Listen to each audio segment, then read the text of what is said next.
Hitako ampoly ndraiky fa minawigny zao tama. Tiako reno ndraiky fa gn'ilano za tsy alakoa. Tiako mandraky zaigna tsika tsisy samponeya. Satria fitiavako anao igny fa faratamponeya. Fa taminao hitako fitiava tsy nisolosolo lay taminao. So natsiaro tena vokolokolo lafa agnilanao.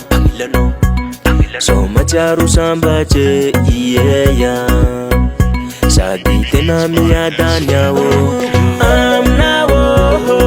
So tegna titsy aho fa aminao. Foko fa titsy aho fa aminao. So tegna titsy aho fa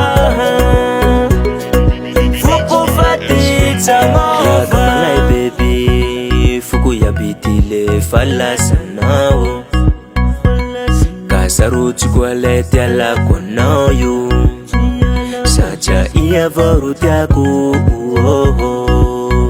sady zao koa fagnanao. Zao tsalanao sasy, zao tsalanao koa. Matokisa iaravady fa tsy asiako faharoa.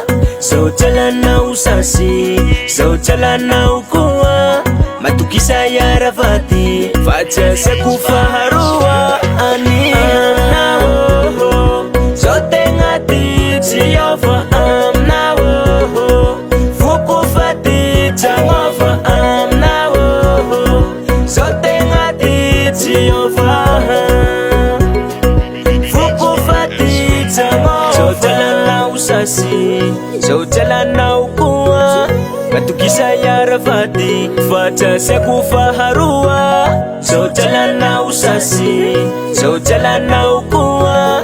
Matokisa iaravady fa tsy asiako faharoa.